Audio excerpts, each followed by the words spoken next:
ಸ್ನೇಹಿತರೆ, ಮೀಡಿಯಾ ಮಾಸ್ಟರ್ಸ್ಗೆ ಸ್ವಾಗತ ಸುಸ್ವಾಗತ. ಗೆಳೆಯರೆ, ಇಸ್ರೇಲ್ ಹಾಗೂ ಇರಾನ್ ನಡುವಿನ ಸಂಘರ್ಷ ಅಂತಾರಾಷ್ಟ್ರೀಯ ಮಾರುಕಟ್ಟೆ ಮೇಲೆ ವಿಪರೀತ ಪರಿಣಾಮಗಳನ್ನು ಬೀರೋದಕ್ಕೆ ಶುರುವಾಗಿದೆ. ಚಿನ್ನದ ಬೆಲೆ ಏರಿಕೆ ಆಗ್ತಾ ಇದೆ. ಮಧ್ಯಪ್ರಾಚ್ಯದ ಮೇಲೆ ಡಿಪೆಂಡ್ ಆಗಿದ್ದ ಉದ್ಯಮಗಳ ಷೇರು ಬೆಲೆಯಲ್ಲಿ ಭಾರಿ ಕುಸಿತ ಕಾಣ್ತಾ ಇದ್ರೆ ಅಮೆರಿಕದ ಆಯುಧ ಕಂಪನಿಗಳ ಷೇರುಗಳು ಏರಿಕೆಯಾಗಿವೆ. ಹಾಗೆ ಭಾರತದ ಷೇರು ಮಾರುಕಟ್ಟೆ ಮೇಲೆ ಕೂಡ ಇದರ ಪ್ರತಿಕೂಲ ಪರಿಣಾಮಗಳು ಕಾಣಿಸಿಕೊಂಡಿವೆ. ಹೀಗಾಗಿನೇ ಪಶ್ಚಿಮದ ದೇಶಗಳು ಈ ಸಂಘರ್ಷವನ್ನ ಇಲ್ಲಿಗೆ ನಿಲ್ಲಿಸಿ ಇದನ್ನು ಪೂರ್ಣ ಪ್ರಮಾಣದ ಯುದ್ಧದವರೆಗೆ ತಗೊಂಡು ಹೋಗಬೇಡಿ ಅಂತ ಇಸ್ರೇಲ್ ಹಾಗೂ ಇರಾನ್ ಎರಡೂ ದೇಶಗಳಿಗೆ ಹೇಳ್ತಾ ಇವೆ.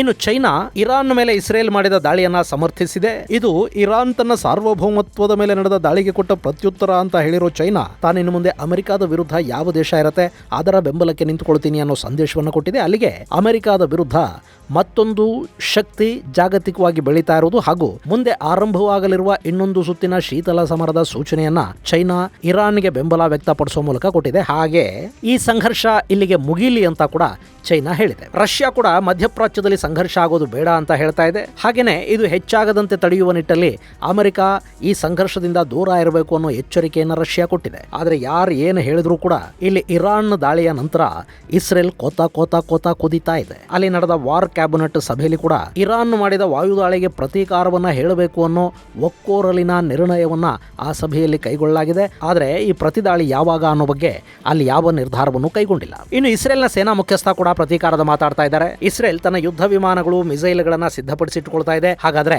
ಮಧ್ಯಪ್ರಾಚ್ಯ ಯುದ್ಧಗ್ರಸ್ತ ಆಗತ್ತಾ? ಅಕಸ್ಮಾತ್ ಹಾಗೇನಾದ್ರೂ ಆದ್ರೆ ಅಲ್ಲಿನ ಇನ್ನಿತರ ಸುನ್ನಿ ದೇಶಗಳ ನಿರ್ಧಾರ ಏನಾಗಿರುತ್ತೆ? ಹಾಗೆ ಇಸ್ರೇಲಿನ ಜೊತೆ ಗಡಿ ಹಂಚಿಕೊಳ್ಳುವ ಜೋರ್ಡಾನ್ ಇಲ್ಲಿ ಅನುಭವಿಸುವ ಸಮಸ್ಯೆಗಳೇನು ಅನ್ನೋ ಬಗ್ಗೆ ಒಂದಷ್ಟು ಮಾಹಿತಿಯನ್ನು ನಾವಿಲ್ಲಿ ನೋಡೋಣ.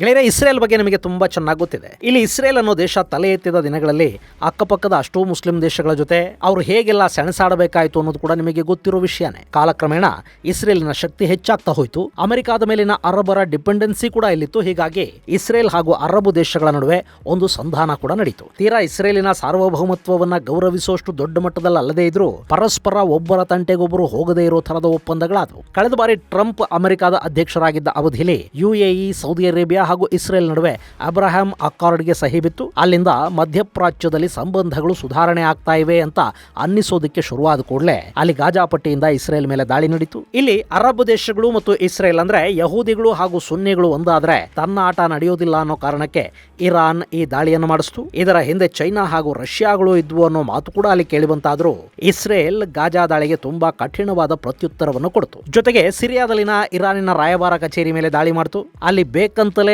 ಇರಾನ್ ಅನ್ನ ಕೆಣಕುವ ಕೆಲಸ ಕೂಡ ನಡೀತು. ಅದರ ಪರಿಣಾಮ ಅನ್ನೋ ಹಾಗೆ ಈಗ ಇರಾನ್ ಇಸ್ರೇಲ್ ಮೇಲೆ ಸುಮಾರು 300ಕ್ಕೂ ಹೆಚ್ಚು ಡ್ರೋನ್ ಹಾಗೂ ಮಿಸೈಲುಗಳ ದಾಳಿ ಮಾಡಿದೆ. ಅದರಲ್ಲಿ ಇಸ್ರೇಲ್ಗೆ ಅಂತ ದೊಡ್ಡ ನಷ್ಟ ಏನೂ ಆಗಿಲ್ಲ. ಆದ್ರೆ ನವಾತಿಮ್ ಏರ್ ಬೇಸ್ ಮಾತ್ರ ಸ್ವಲ್ಪ ಡ್ಯಾಮೇಜ್ ಆಗಿದೆ. ಈ ದಾಳಿಯ ನಂತರ ನಮ್ಮ ಪ್ರತೀಕಾರ ಮುಗೀತು ಅಂತ ಇರಾನ್ ಹೇಳಿದೆ. ಆದ್ರೆ ಒಂದು ಮುಗಿದ ಕಡೆ ಇನ್ನೊಂದು ಆರಂಭ ಆಗಲೇಬೇಕಲ್ಲ. ಸೊ ಈಗ ಇಸ್ರೇಲ್ ಇರಾನ್ ವಿರುದ್ಧ ಪ್ರತೀಕಾರದ ಮಾತಾಡ್ತಾ ಇದೆ. ನಾವು ಇರಾನ್ ದಾಳಿಗೆ ಪ್ರತ್ಯುತ್ತರವನ್ನ ಖಂಡಿತ ಕೊಡ್ತೀವಿ ಅಂತ ಇಸ್ರೇಲ್ ಅಬ್ಬರಿಸ್ತಾ ಕೂತಿದೆ. ಗೆಳೆಯರೆ, ಇಲ್ಲಿದು ಇಸ್ರೇಲ್ ಹಾಗೂ ಇರಾನ್ ನಡುವಿನ ಸಂಘರ್ಷ ಅಂತ ಸುಮ್ಮನಾಗೋ ಹಾಗಿಲ್ಲ.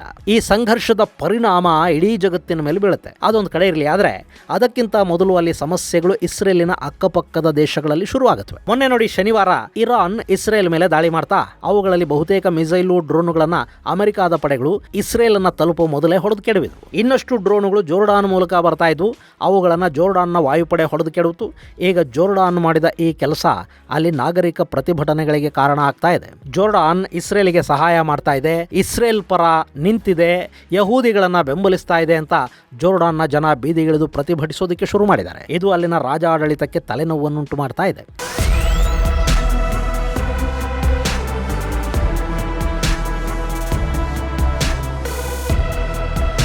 ಗೆಳೆಯರೆ, ಜೋರ್ಡಾನ್ ಅಂದ್ರೆ ನೀವು ಇಲ್ಲಿ ಮ್ಯಾಪ್ ಅಲ್ಲಿ ನೋಡ್ತಾ ಇದ್ದೀರಲ್ಲ, ಇದನ್ನ ಆಳ್ತಾ ಇರೋದು 2ನೇ ಅಬ್ದುಲ್ಲಾ. ಅಮಾನ್ ಇದರ ರಾಜಧಾನಿ. 89,342 ಚದರ ಕಿಲೋಮೀಟರ್ಗಳಷ್ಟು ವಿಸ್ತೀರ್ಣವನ್ನ ಇದು ಹೊಂದಿದೆ. ಇದು ನಮ್ಮ ಕಲ್ಯಾಣ ಕರ್ನಾಟಕದ 2ರಷ್ಟು ವಿಸ್ತೀರ್ಣ ಹೊಂದಿರುವ ಪ್ರದೇಶ. ಅಂದಹಾಗೆ ನಮ್ಮ ಕಲ್ಯಾಣ ಕರ್ನಾಟಕ ಅಂದ್ರೆ ಹೈದರಾಬಾದ್ ಕರ್ನಾಟಕ ಅಂತ ಕರೆಸಿಕೊಳ್ತಾ ಇದ್ದ ಪ್ರದೇಶ ಇದೆಯಲ್ಲ, ಅದರ ಒಟ್ಟು ವಿಸ್ತೀರ್ಣ 44,138 ಚದರ ಕಿಲೋಮೀಟರ್. ಈ ಜೋರ್ಡಾನ್ 89,342 ಚದರ ಕಿಲೋಮೀಟರ್ ಇದೆ. ಇಲ್ಲಿ 1,14,84,805 ಜನ ವಾಸ ಮಾಡ್ತಾರೆ. ಹಶಮೈಟ್ ಸಾಮ್ರಾಜ್ಯದ ಆಳ್ವಿಕೆಗೆ ಒಳಪಟ್ಟ ಈ ಜೋರ್ಡಾನ್ ನಲ್ಲಿ 95% ಸುನ್ನಿ ಮುಸ್ಲಿಮರ ಇದ್ದಾರೆ. ಗೆಳೆಯರೆ, ಇವತ್ತು ಇಸ್ರೇಲ್ ಮತ್ತು ಪ್ಯಾಲೆಸ್ತೀನ್ ಅನ್ನೋ ಪ್ರದೇಶ ಇದೆಯಲ್ಲ, ಇದೆಲ್ಲ ಕೂಡ ಒಂದು ಕಾಲಕ್ಕೆ ಜೋರ್ಡಾನ್ನ ಹಿಡಿತದಲ್ಲೇ ಇದ್ದ ಪ್ರದೇಶ ಆಗಿತ್ತು. ಗಾಜಾ ಪಟ್ಟಿ ಈಜಿಪ್ಟ್ನ ಹಿಡಿತದಲ್ಲಿತ್ತು.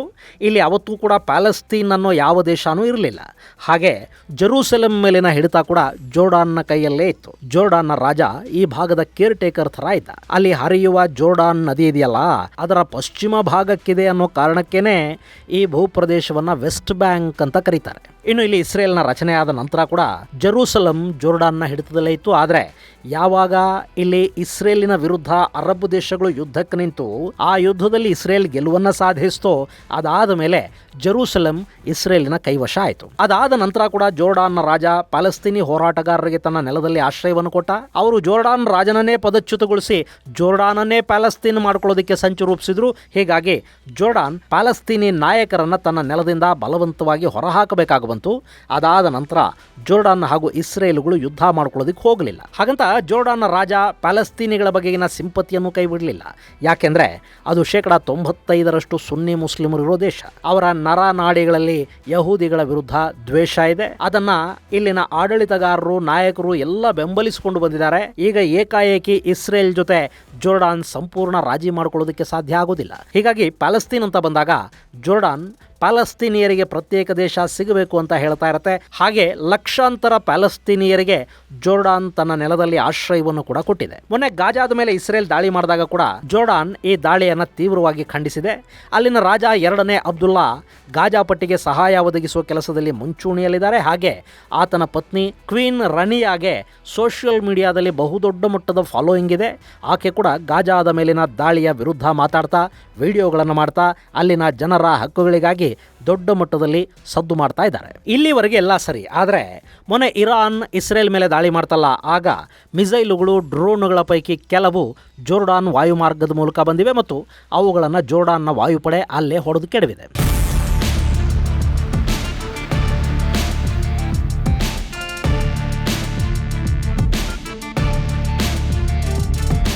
ಗೆಳೆಯರೆ, ಒಂದು ದೇಶ ಇನ್ನೊಂದು ದೇಶದ ಮೇಲೆ ದಾಳಿ ಮಾಡುವಾಗ ಮಧ್ಯದಲ್ಲಿರೋ ದೇಶಗಳ ವಾಯು ಪ್ರದೇಶವನ್ನ ಅನುಮತಿ ಇಲ್ಲದೆ ಬಳಸ್ಕೊಳ್ಳೋದು ತಪ್ಪಾಗುತ್ತೆ. ಹಾಗೆ ಆ ಮಿಸೈಲ್ಗಳು ಅಕಸ್ಮಾತ್ ಇಸ್ರೇಲ್ ಮೇಲೆ ಬೀಳದೆ ಜೋರ್ಡಾನ್ ಮೇಲೆ ಬಿದ್ದರೆ ಅದು ಬೇರೆಯದೇ ರೀತಿಯ ಸಮಸ್ಯೆಗಳಿಗೆ ಕೂಡ ಕಾರಣ ಆಗುತ್ತೆ. ಹೀಗಾಗಿ ಯಾವ ದೇಶ ಕೂಡ ಅನುಮತಿ ಇಲ್ಲದೆ ಹಾಗೆ ವಾಯು ಪ್ರದೇಶವನ್ನ ಬಳಕೆ ಮಾಡ್ಕೊಳ್ಳೋದಕ್ಕೆ ಬಿಡೋದಿಲ್ಲ. ಹೀಗಾಗಿ ಜೋರ್ಡಾನ್ ಇಲ್ಲಿ ಇರಾನಿನ ಡ್ರೋನ್ ಹಾಗೂ ಮಿಸೈಲ್ಗಳಲ್ಲಿ ಕೆಲವನ್ನ ನ್ಯೂಟ್ರಲೈಸ್ ಮಾಡ್ತು ಮತ್ತು ಇರಾನ್ನ ರಾಯಭಾರಿಯನ್ನು ಕರೆಸ್ಕೊಂಡು ಇದರ ಬಗ್ಗೆ ತನ್ನ ಅಸಮಾಧಾನವನ್ನು ಕೂಡ ವ್ಯಕ್ತಪಡಿಸ್ತು. ಇಷ್ಟಾದ ಕೂಡಲೇ ಇರಾನ್ ಕೂಡ ಜೋರ್ಡಾನ್ ಮೇಲೆ ಸಿಟ್ಟು ಮಾಡ್ಕೊಳ್ತು. ಸಮಸ್ಯೆ ಇರೋದು ಇಸ್ರೇಲ್ ಹಾಗೂ ನಮ್ಮ ನಡುವೆ, ಮಧ್ಯೆ ನೀವ್ಯಾಕೆ ಬರ್ತಾ ಇದ್ದೀರಿ? ನೀವು ನಮ್ಮ ಮಿಸೈಲ್ಗಳನ್ನು ಹೊಡೆದು ಇಸ್ರೇಲ್ಗೆ ಸಹಾಯ ಮಾಡೋದಾದ್ರೆ ತೀವ್ರ ಪರಿಣಾಮಗಳನ್ನು ನೀವು ಎದುರಿಸಬೇಕಾಗತ್ತೆ ಅಂತ ಇರಾನ್ ಜೋರ್ಡಾನ್ಗೊಂದು ಧಮಕಿಯನ್ನು ಕೊಡ್ತು. ಈಗ ಜೋರ್ಡಾನ್ ತರಗುಟ್ಟೋದಕ್ಕೆ ಕಾರಣವಾಗ್ತಾ ಇರೋದು ಇರಾನಿನ ಇದೇ ಬೆದರಿಕೆ. ಇಲ್ಲಿ ಇರಾನ್ ಏನಾದ್ರೂ ಜೋರ್ಡಾನ್ ಮೇಲೆ ದಾಳಿ ಮಾಡಿಬಿಟ್ರೆ ಏನು ಮಾಡೋದು ಅನ್ನೋದಲ್ಲ ಇಲ್ಲಿ ಭಯ.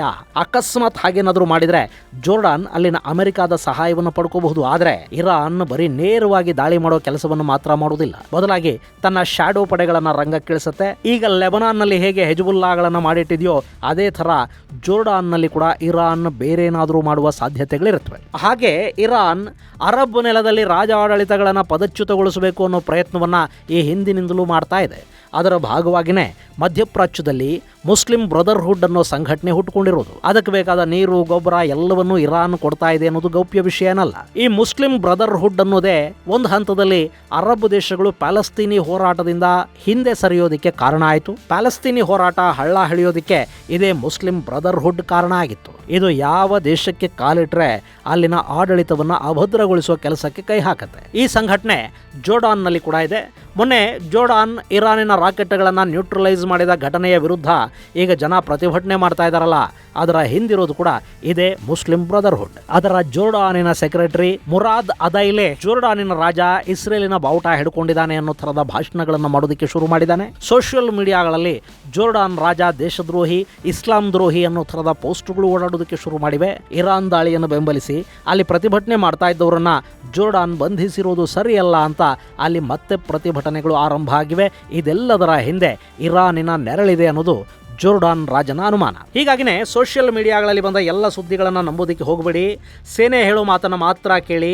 ನಾವು ಇಸ್ರೇಲಿನ ಬೆಂಬಲಕ್ಕೆ ನಿಂತಿಲ್ಲ, ಆದರೆ ಇರಾನ್ನ ಮಿಸೈಲುಗಳು ನಮ್ಮ ಮೇಲೆ ಬೀಳದ ಹಾಗೆ ತಡೆದಿದ್ದೀವಿ ಅಂತ ಜೋರ್ಡಾನ್ ಸರ್ಕಾರ ಹೇಳ್ತಾ ಇದೆ. ಆದರೆ ಇಲ್ಲಿ ಇಸ್ರೇಲ್ಗಾಗಿ ಜೋರ್ಡಾನಿನ ರಾಜ ತನ್ನದೇ ಜನರ ಮೇಲೆ ಮಿಸೈಲ್ ದಾಳಿ ಮಾಡಿಸೋದಕ್ಕೆ ಸಿದ್ಧನಿದ್ದಾನೆ ಅನ್ನೋ ಥರದ ಪೋಸ್ಟ್ಗಳು ಸೋಷಿಯಲ್ ಮೀಡಿಯಾಗಳಲ್ಲಿ ಸಿಕ್ಕಾಪಟ್ಟೆ ವೈರಲ್ ಆಗ್ತಾ ಇವೆ. ಇದು ಜೋರ್ಡಾನಿನ ತಲೆನೋವಿಗೆ ಕಾರಣವಾಗ್ತಾ ಇರೋ ಅಂಶ. ಇನ್ನು ಇಸ್ರೇಲ್ ಹಾಗೂ ಇರಾನ್ ಸಂಘರ್ಷದಿಂದ ನಾವು ದೂರ ಇರ್ತೀವಿ ಅಂತ ಸೌದಿ ಅರೇಬಿಯಾ ಹೇಳಿ ಕೈ ತೊಳ್ಕೊಂಡಿದೆ. ಕತಾರ್, ಕುವೈತುಗಳು ಕೂಡ ಇರಾನ್ ವಿರುದ್ಧ ಅಮೆರಿಕಾಗೆ ತಮ್ಮ ದೇಶದಲ್ಲಿನ ನೆಲೆಗಳನ್ನು ಬಳಸ್ಕೊಳ್ಳೋದಕ್ಕೆ ಅನುಮತಿಯನ್ನು ನಿರಾಕರಿಸಿವೆ. ಅಲ್ಲಿಗೆ ಇಸ್ಲಾಮಿಕ್ ದೇಶಗಳು ಇಲ್ಲಿ ಇರಾನ್ ಮತ್ತು ಇಸ್ರೇಲ್ ಸಂಘರ್ಷದಲ್ಲಿ ತಟಸ್ಥವಾಗಿರುವ ನಿರ್ಧಾರಕ್ಕೆ ಬಂದಂತೆ ಕಾಣ್ತಾ ಇದೆ. ಇನ್ನು ಅಮೆರಿಕ ಕೂಡ ಪ್ರತಿದಾಳಿ ಮಾಡಬೇಡಿ, ಅದಕ್ಕೆ ನಮ್ಮ ಬೆಂಬಲ ಇಲ್ಲ ಅಂತ ಇಸ್ರೇಲ್ಗೆ ಹೇಳ್ತಾ ಇದೆ. ಆದರೆ ಇಸ್ರೇಲ್ ಇಲ್ಲಿ ಪ್ರತೀಕಾರ ಹೇಳದೆ ನಾನು ಸುಮ್ಮನೆ ಇರೋದೇ ಇಲ್ಲ ಅಂತ ಅಬ್ಬರಿಸ್ತಾ ಇದೆ. ಅದಕ್ಕೆ ಕಾರಣ ಅವರ ಇವತ್ತಿನ ಸ್ಥಿತಿ. ಇಲ್ಲಿ ಇರಾನ್ ದಾಳಿಗೆ ಪ್ರತಿಯಾಗಿ ಮತ್ತೊಂದು ದಾಳಿಯನ್ನು ಮಾಡದೆ ಸುಮ್ಮನಿದ್ರೆ ಇಸ್ರೇಲ್ನ ಒಳಗೆ ನೆತನ್ಯಾಹು ವೀಕ್ ಅನ್ನಿಸ್ಕೊಳ್ತಾರೆ. ಹಾಗೆ ಅಕ್ಕಪಕ್ಕದ ಇಸ್ಲಾಮಿಕ್ ದೇಶಗಳಿಗೆ ಕೂಡ ಇಸ್ರೇಲ್ ಶಕ್ತಿಯುತವಾಗಿಲ್ಲ ಅನ್ನೋ ಸಂದೇಶ ರವಾನೆ ಆಗುತ್ತೆ. ಹೀಗಾಗಿ ಇಸ್ರೇಲ್ ಇಲ್ಲಿ ಸುಮ್ಮನಿರೋ ಚಾನ್ಸೇ ಇಲ್ಲ. ಇನ್ನು ಇಸ್ರೇಲ್ ಇರಾನಿನ ಅಣು ಸಂಶೋಧನಾ ಕೇಂದ್ರಗಳನ್ನು ಗುರಿಯಾಗಿಸಿಕೊಂಡು ದಾಳಿ ಮಾಡೋ ಸಾಧ್ಯತೆ ಇದೆ ಅಂತ international atomic energy agency IAEA ಮುಖ್ಯಸ್ಥ ರಫೇಲ್ ಗ್ರಾಸಿ ಆತಂಕವನ್ನು ವ್ಯಕ್ತಪಡಿಸಿದ್ದಾರೆ. ಒಟ್ಟಾರೆ ಈ ಸಂಘರ್ಷ ಇಡೀ ಮಧ್ಯಪ್ರಾಚ್ಯವನ್ನು ಮಾತ್ರ ಅಲ್ಲದೆ ಇಡೀ ಜಗತ್ತನ್ನೇ ಸಂಕಷ್ಟಕ್ಕೆ ತಳ್ಳೋ ಹಾಗೆ ಕಾಣ್ತಾ ಇದೆ. ಇದು ಗೆಳೆಯರೆ ಇರಾನ್ ಇಸ್ರೇಲ್ ಸಂಘರ್ಷದಲ್ಲಿ ಸಮಸ್ಯೆಗೀಡಾಗ್ತಾ ಇರೋ ಜೋರ್ಡಾನ್ ಕುರಿತಾದ ಒಂದಷ್ಟು ಮಾಹಿತಿ. ಮುಂದಿನ ಸಂಚಿಕೆಯಲ್ಲಿ ಮತ್ತಷ್ಟು ವಿಶೇಷಗಳ ಜೊತೆ ಮತ್ತೆ ಭೇಟಿಯಾಗೋಣ. ಅಲ್ಲಿವರೆಗೆ ಜೈ ಹಿಂದ್, ಜೈ ಕರ್ನಾಟಕ.